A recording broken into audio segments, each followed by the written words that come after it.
Hello, I'm Norbert Gleicher, MD. I'm the Medical Director and Chief Scientist at the Center for Human Reproduction here in New York City.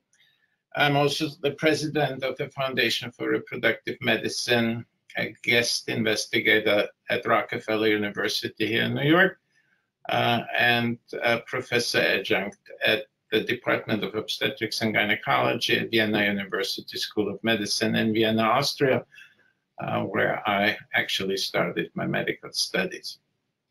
I'm delighted to be here today and to talk to you about why and how to supplement androgens in infertile women. But before I really get started, I need to point out my conflict statement, since it really reflects to a considerable degree on the subject today. I am a co-inventor on quite a number of patents in the area of androgen supplementation, particularly with DHEA, but also with other androgens in fertility treatments. I personally feel that my presentation will be objective, and I hope you will agree. But it is important that you keep in mind these potential conflicts. I am also a shareholder in a company that produces a DHEA product, and I receive royalties from that company. Finally, I have quite a number of other patent applications and pending or already received in other areas that are unrelated.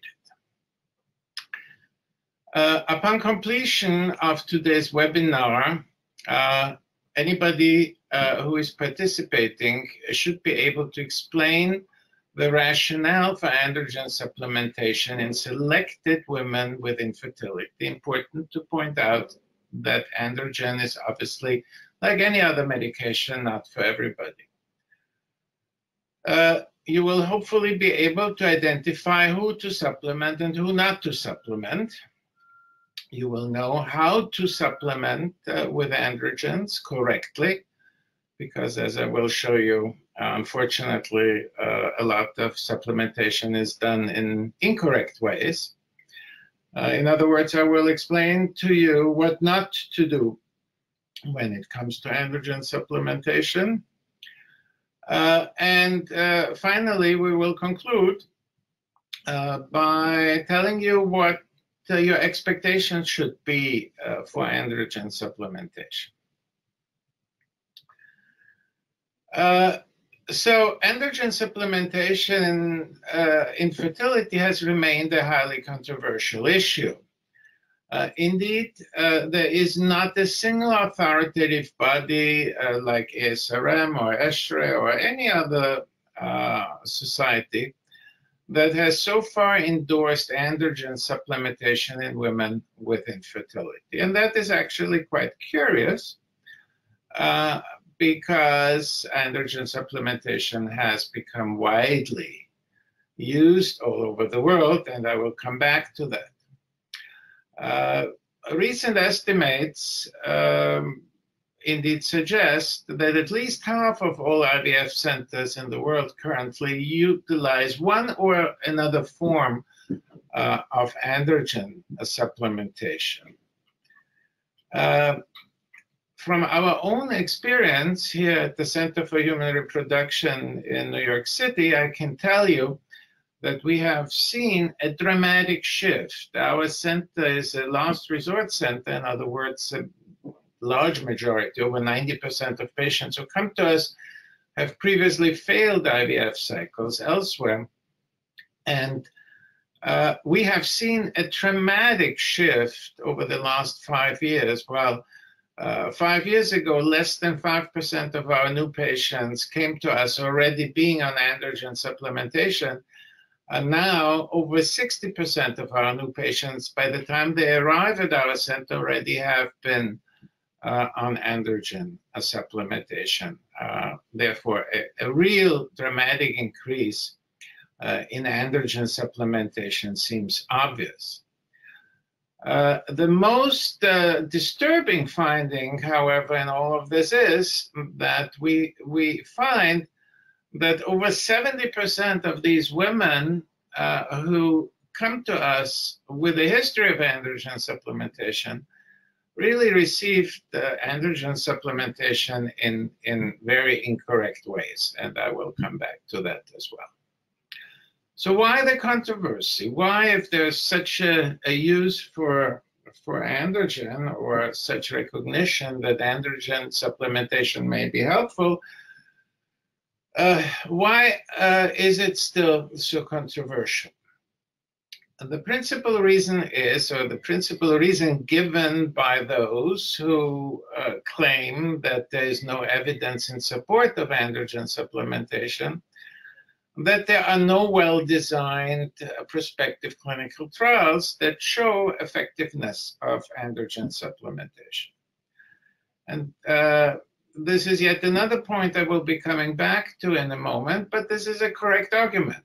And one has to acknowledge that there are no such studies, but we have tried on 2 occasions and have not succeeded in recruiting patients, and other studies that have been published, some showing, some not showing benefits, were really all universally inadequate in a number of ways, not the least because it is so difficult to recruit women with low ovarian reserve, who are the primary target for androgen supplementation, into clinical trials, because they feel that they do not have the time for 3 to 6 months to potentially get the placebo.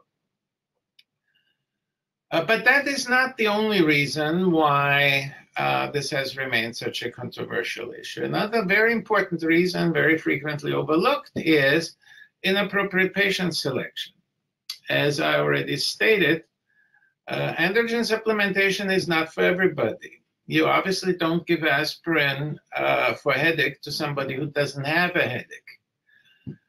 And therefore, androgen supplementation to patients who don't need androgen supplementation will obviously not give you positive findings. So as a prerequisite for androgen supplementation, you need to know that your patient has low androgens and therefore needs androgen supplementation.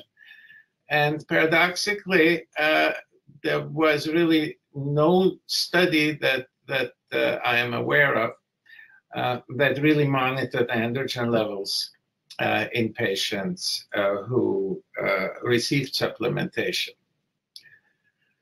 And finally, because of nonsensical treatment protocols, and by nonsensical, as I will show you, I in principle mean 2 things. Androgen supplementation needs to be given ahead of a cycle, and I will explain in a moment why. And it needs to be given ahead for at least 6 to 8 weeks before cycles start. And secondly, androgen supplementation is very easily counteracted if then the stimulation that is used in a subsequent IVF cycle is inappropriate. And anytime you use in your stimulation protocol something that is suppressive for the ovaries, you basically counteract the effects of androgen supplementation. And unfortunately, that is happening all the time. So, so far the introduction, and now what's the rationale for androgen supplementation? And the rationale was probably best documented in a 2010 study by Aritro Sen and his chief of section, Hamas. At the time, they were still, I believe, in Texas. They since relocated to the University of Rochester.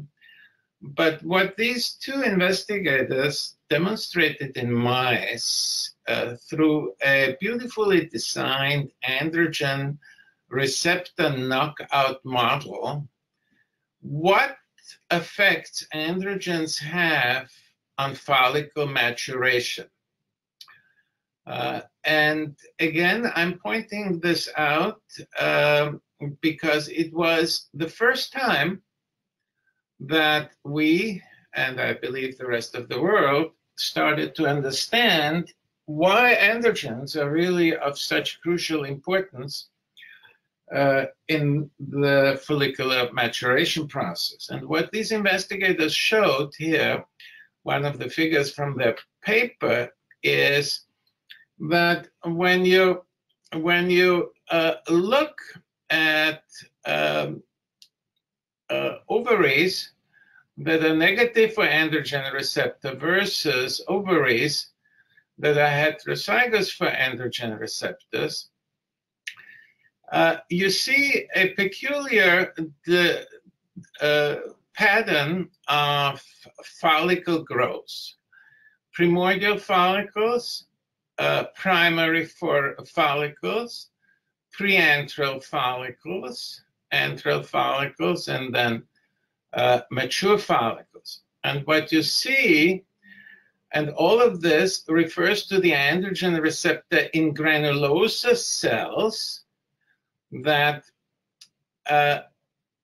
basically there is no difference in percentage of follicles that grow between knocked out androgen receptors and present androgen receptors. And what you see is that only at the preantral stage do we start, starting from the preantral stage, do we start seeing significant differences in follicle numbers. And it doesn't matter whether we are looking at 4 to 5 weeks or later, but you see it mostly in 4 to 5 weeks follicles. And what that suggests is that if there is no androgen action through the androgen receptors, starting at preantral follicle stages, we end up getting much, much fewer follicles if we prohibited androgen activity by knocking out the androgen receptor. Now, again, important that this is happening at small antral stages, in other words, very early in follicle maturation. Why is that important? It is important because it means that follicles at these very early stages still require at least 6 to 8 weeks until they reach gonadotropin sensitivity. And therefore, if you give androgen supplementation only during your IVF cycle, you're not hitting the follicles that you're using in your IVF cycle. If you're giving androgen supplementation only during your IVF cycle, you're hitting follicles, or you're treating follicles that will become available in IVF only 6 to 8 weeks later. In other words, you have to pre-treat for at least 6 to 8 weeks, and I will come back to this point. Now, it is very obvious from looking just at the histological pictures that you can see how different the ovaries develop in mice with functioning androgen receptors or with knocked out androgen receptors. And I don't have the time to go into any further details, but it is also important for you to understand that these investigators in parallel also looked at androgen receptors on oocytes, for example. And in those, they did not see any significant differences between animals who had the androgen receptor knocked out and wild type animals. So what this basically demonstrates is, or what this basically demonstrated for the first time, is why androgens were important, and more importantly, at what stages of follicle maturation androgens were important. For us here at the CHR in New York City, this paper was really eye-opening. And the reason was what we have come to call the DHEA story at our center. And the DHEA story is best represented in this slide. And what this slide really, demonstrates is that this was in 2004, in other words, roughly 6 years before the mouse paper I've just shown you was published.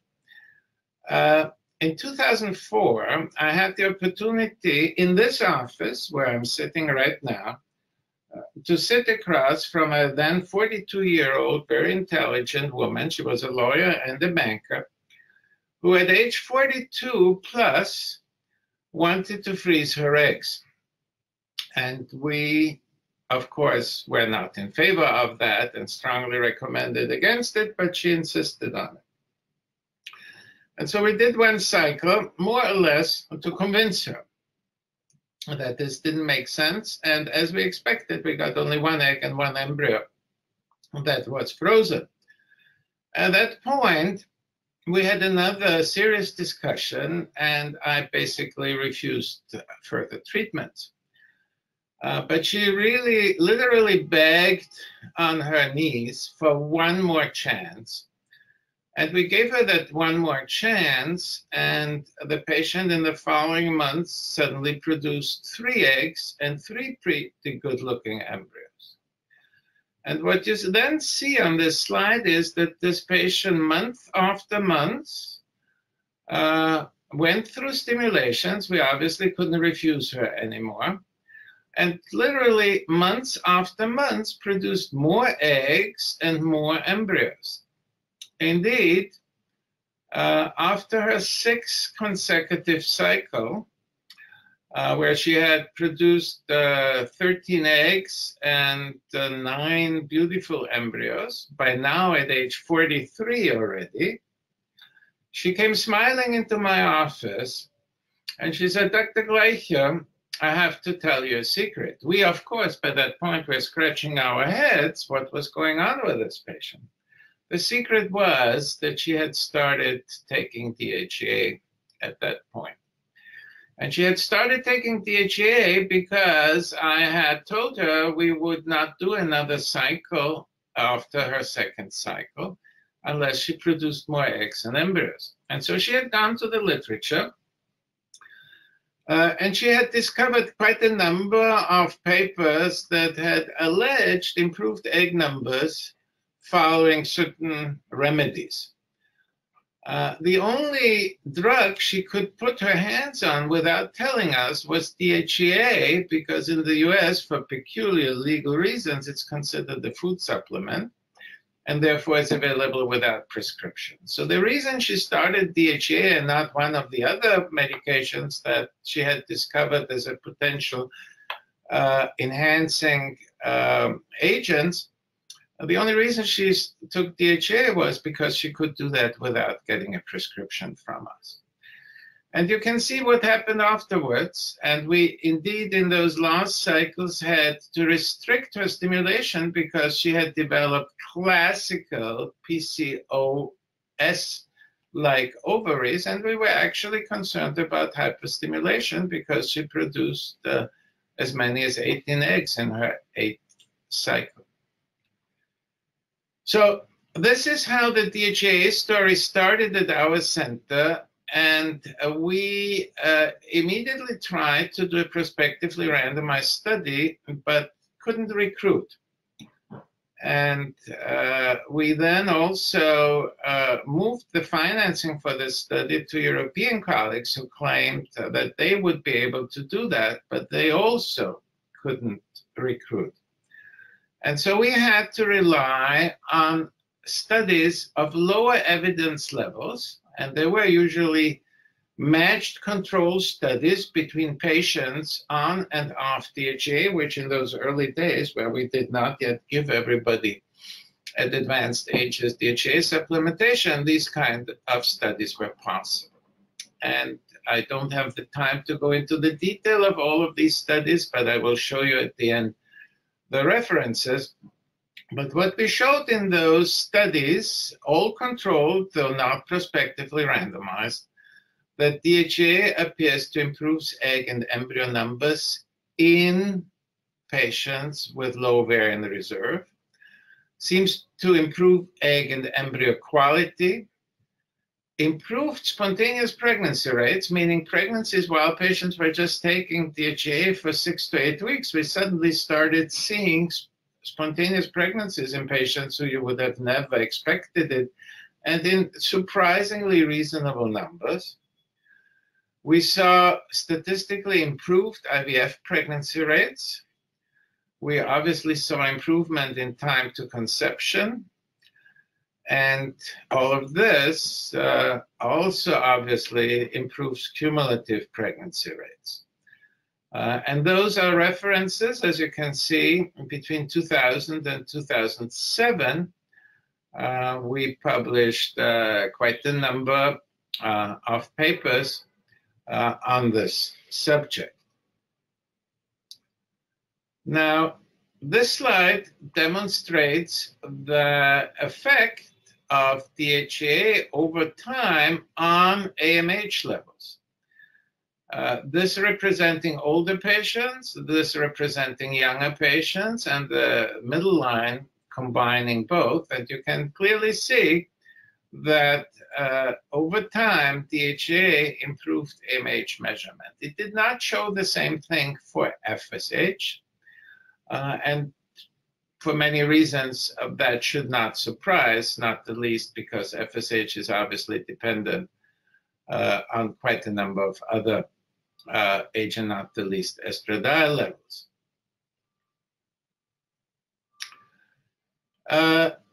A very interesting thing happened in 2008 when a colleague from Toronto, Ed Ryan, who runs a private fertility center in Toronto, Canada, and was one of the first to start using DHEA supplementation after our initial publication.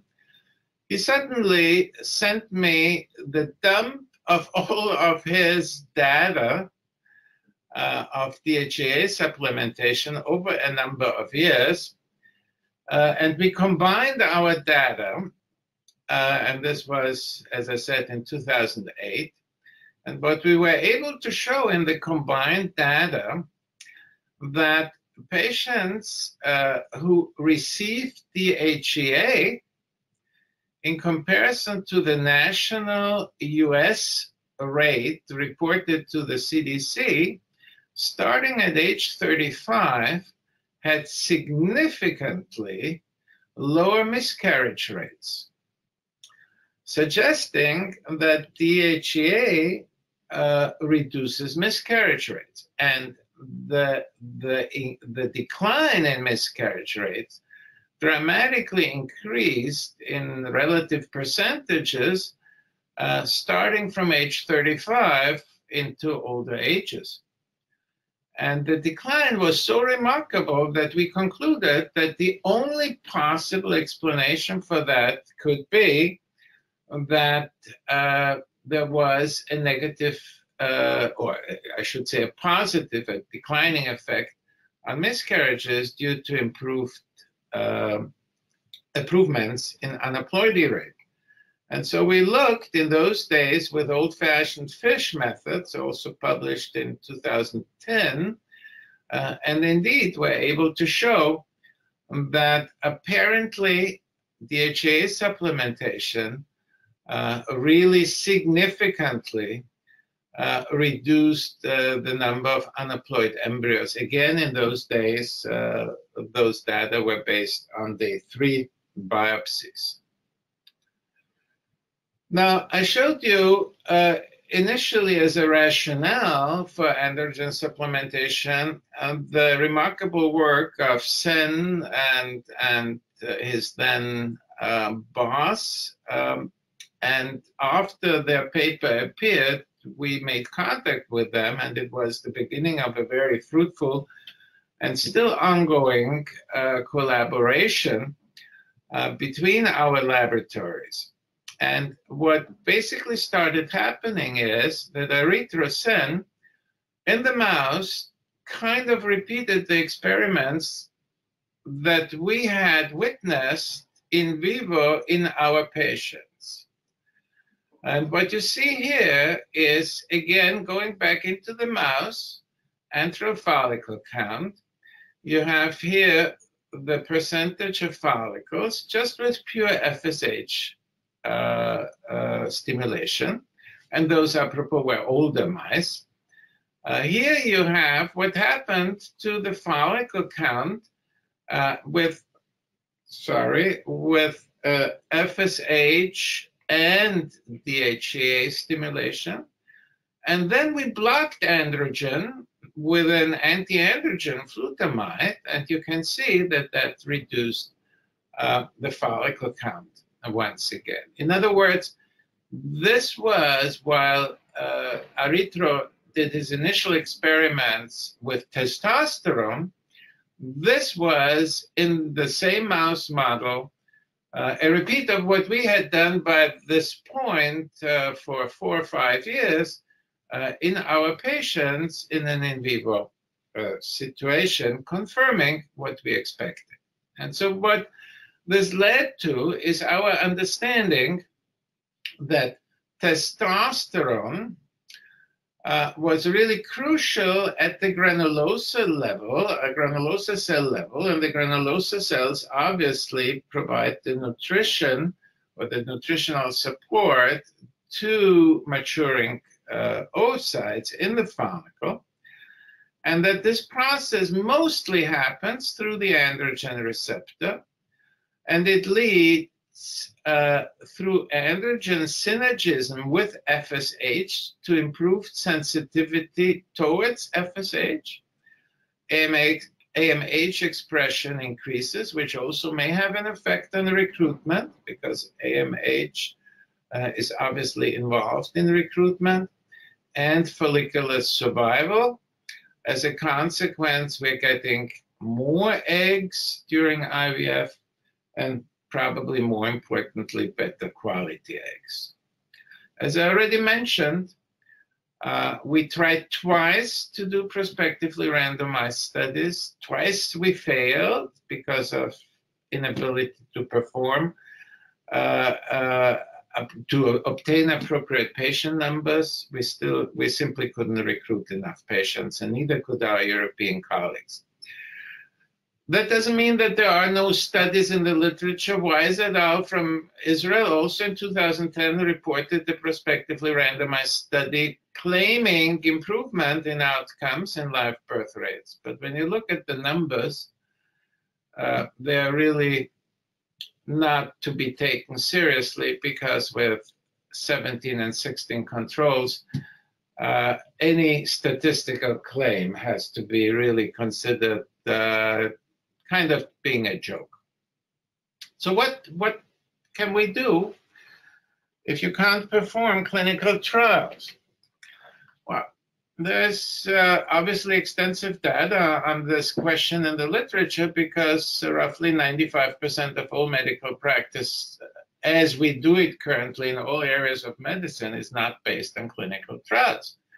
There are obviously other levels of evidence that also count.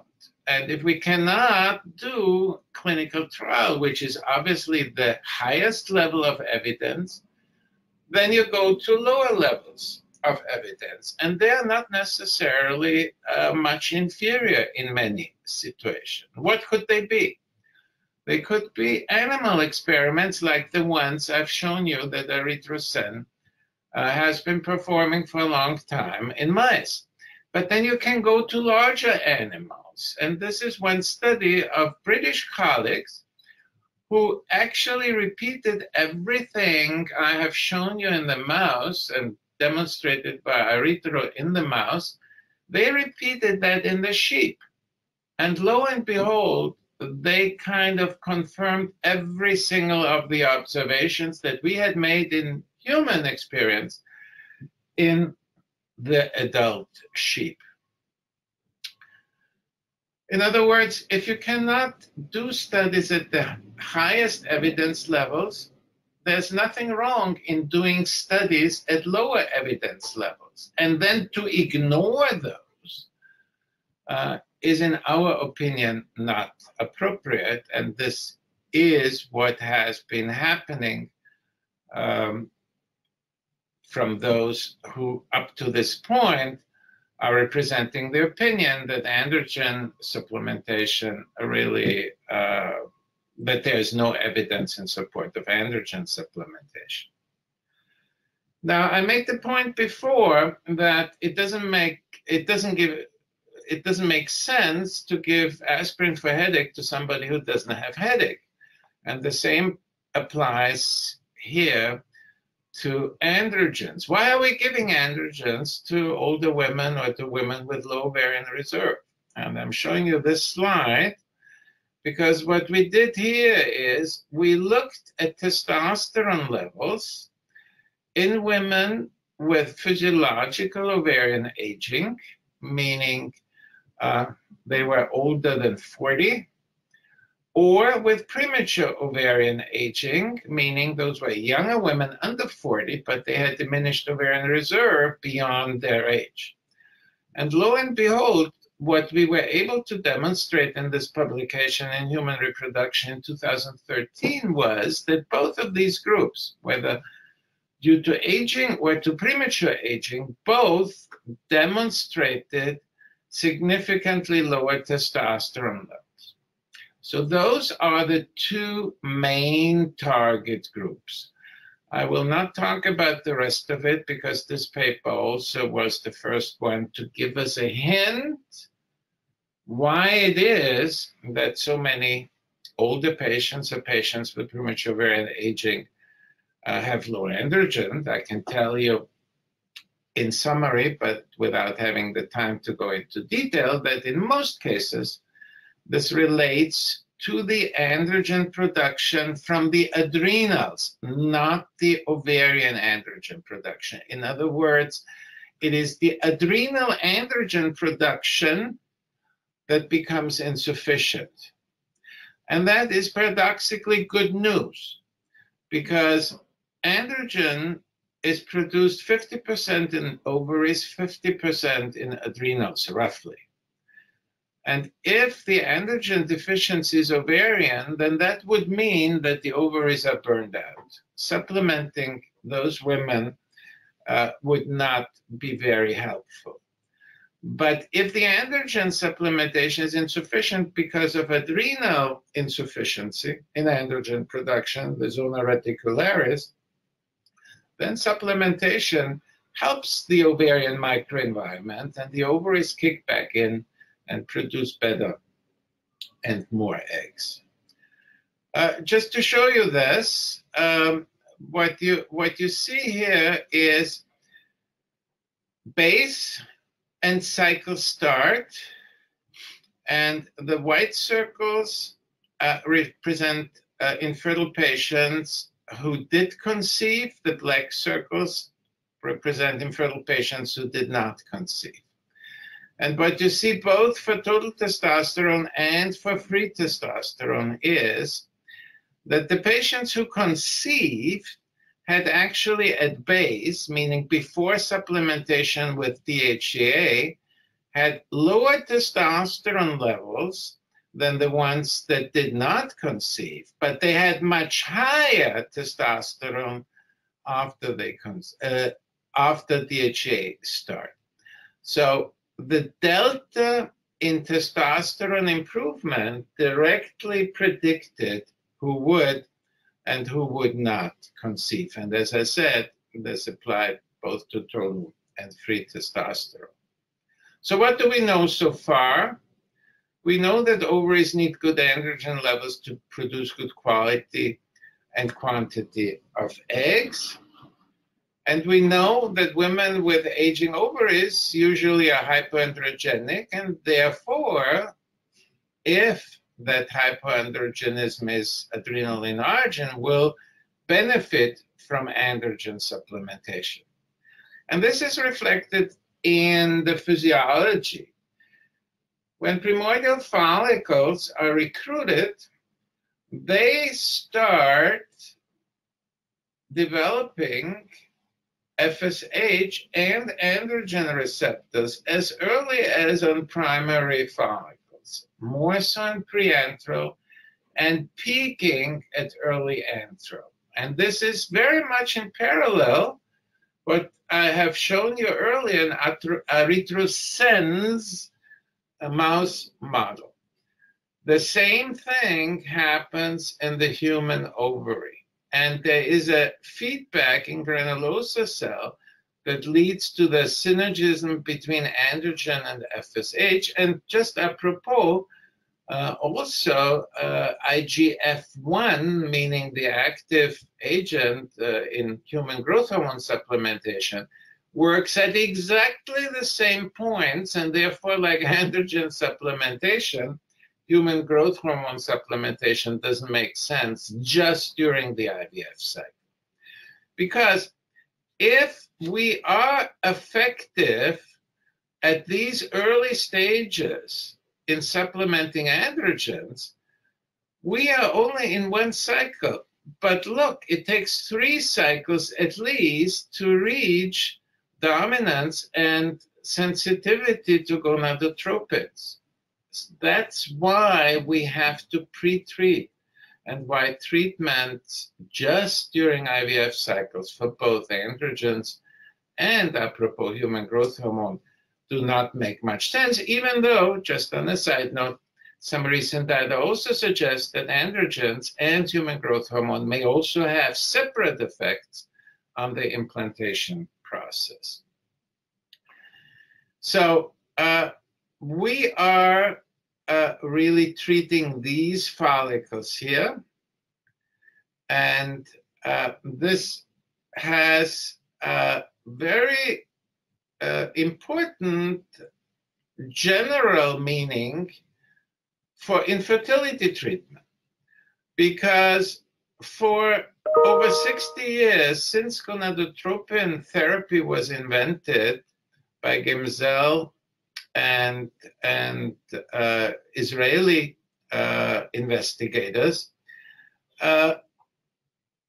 since we started giving gonadotropins to stimulate the ovaries, we really have been concentrating on the last 2 weeks of this long journey, the gonadotropin sensitive phase. Now, for the first time in over 60 years, we are giving treatment in the earlier stages of follicle maturation. And obviously, these follicles still need time to reach the gonadotropin sensitive phase. So that's why it is important for you to pre-treat, not only to treat during the cycle. And we pre-treat for at least 6 to 8 weeks. We give DHEA rather than testosterone directly, because testosterone can also be toxic. In other words, too little testosterone is bad, but too much testosterone is equally bad, maybe even worse. And if you give DHEA, from which our bodies make testosterone, toxicity can practically not happen, because every organ takes only as much DHEA to make its own testosterone as it needs. And therefore, you can really almost not bring patients into toxic levels. So how do we control the process? Here at CHR, every patient undergoes or has a baseline androgen profile drawn before any treatment starts, and she will be given androgen supplementation only if her testosterone levels are low and to SHBG, sex hormone binding globulin, which goes the opposite direction, is relatively high. We also monitor DHEA and DHEAS. We monitor those because, not because we care, because both hormones are very inactive. They have very low affinity for the androgen receptor, so they therefore do very little themselves. But they allow us to judge whether the androgen deficiency is adrenal or ovarian. And that means if it's adrenal, you will see relatively low DHEAS versus DHEA, because this is the only androgen which is exclusively produced only by the adrenals. Everything else is produced by adrenals as well as ovaries. DHEAS, therefore, is very important for us in determining the origin of the hypoandrogenism, just as it is in PCOS patients in determining the origin of the hyperandrogenism. If androgens are considered low, we supplement with 25 milligrams of DHEA 3 times a day. We then retest after 4 to 6 weeks. If the patient at that point is in normal levels, meaning her SHBG that was initially high has also declined, that's when we start an IVF cycle. And when we start the IVF cycle, it is of crucial importance not to do things that will negate what you have done in supplementing with androgens. Meaning, you don't want to suppress already suppressed ovaries. And in summary, that means no long agonists, no antagonists, and no birth control pills. Our standard protocol for women with low ovarian reserve, therefore, is a microdose agonist protocol. And even though I do not have time to talk about it, since we now use what we have come to call the HIA, the highly individualized egg retrieval protocol, we very frequently use nothing because we retrieve these patients now at much smaller follicular sizes. Let me conclude by referring you to a paper we recently published in Reproductive Biomedicine Online. It kind of summarizes our experience with older patients. And I think this paper is particularly important because we, in this manuscript report, are probably the 2 oldest pregnancies achieved, or the oldest women who achieved pregnancy with use of their own eggs ever reported in the literature. Both were literally days away from age 48 when they were transferred. One of the 2 had a healthy baby since. Those are extremes, and obviously the older the patient is, the harder it will be to help her to conceive with her own eggs. At the same time, however, as I sit here, I have to tell you that I'm convinced that were it not for androgen supplementation, those women would not have conceived their children. Thank you very much. Those are the members and collaborators who, in one way or the other, have contributed to the work I have presented to you. And I thank you for giving me the opportunity. Thank you.